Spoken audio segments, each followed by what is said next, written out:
Hi guys! For today's mini vlog, samahan niyo akong gumawa ng French toast na monay. For the go kadyaan, talaga naman, ito nga ni yung favorite ko talagang ipare sa kape. Pero minsan-minsan lang din naman ho akong gumagawa ng ganito. Ngayon nga lamang nga ni ho ako gagawa ng gamit lamang ay monay. Ang talagang ginagamit ko dito ay yung mga tasty bread gayon. So guys, ang French toast naman ho ay sobrang dali lang naman talagang gawin. Sa gatas ho, kahit naman iba, pwede na din. Or di kayo yung powder na gatas, tapos tubigan nyo lamang, pwede na din yun. Tapos ho, naglalagay din ako dyan ng asukal. Pwede naman ho kayong maglagay ng asin para pampabalance ng lasa. Pero suggest ko sa inyo, kung gusto nyo gumawa ng ganyan, gamitin nyo yung gatas ay yung gayon, yung iba baga na maliit. Kasi mas malasa at mas creamy ho pag ganun ang ginamit. So yung slice ho natin na monay ay isasawsaw lang natin ho yun do sa ginawa nating gatas na may asukal. Tapos ho yan ay aprituhin lamang baka ikaw ay hindi pa marunong magprito ha, ay halak ka. Umaga ko nga niyo niluto para ho abot sa ating kape. Masarap naman ho talaga yan ipare sa kape. Masarap po yan pang umagahan. Bali ho, natutunan kong gumawa ng ganito nung nagtatrabaho pa ho ako sa cafe sa Puerto Galera ho. Ay meron gaho dun sa menu yung bacon and French toast gaho, ganun. Tapos yung ganyan ho, ang kadalasang na-order ng mga ganyan ay yung mga ibang lahi. Tapos minsan ho, nakatikim ako ng ganyan ay na-amaze naman ho ako at masarap pala. Tapos sobrang dari pa ho talagang lutuin ay for the go. Pagkatapos ko nga ni ho magluto dyan ay nagtimpla na din ho ako ng kape at ari ho ang makumpleto sa umaga ko ay gusto ko na nga ni ho mag-date man lang sa pagkakape. Talaga naman ang aking acid ay matmea na. Kaya napagdesisyonan ko na hindi na ho talaga magkape next year. Oo, yan ho ang ating New Year's resolution. Wag muna ngayon. Dali-dali na nga ni ako pagtimpla ng kape dyan. Sobrang excited na akong tikman aring ating French toast. Ayan, kape ho tayo. At andini na nga ni ho sa lapangan time for the go. Ay sobrang sarap nga ni ho, talagang walang kupas. Ay kung gusto nyo nga ni ho aring itry, ay itry nyo na, sobrang dali lang din naman hong gumawa nito. Tapos sobrang sarap pa, ay tsaka kung ulit-ulitin nyo yan. Habang nagkakape nga ni ho ako dyan, hindi pa ako tapos mag-almusal, ay may dumating na agad na durian. Ay uho man din, pati bahay na lang talaga ng sikmura. Tapos ho, nung mga bandang patanghali na, sabi ko kay Nemo ay magkuha man lang kami ng rambutan. Tapos ho, abang ako rambutan, mag-shoutout na tayo.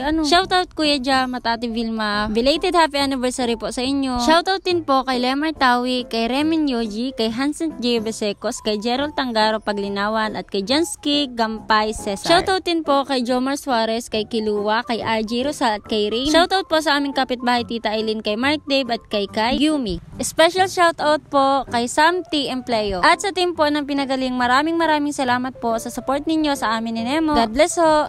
So yun lamang ho muna for today's mini vlog. Salamat po sa inyong panonood. God bless ho.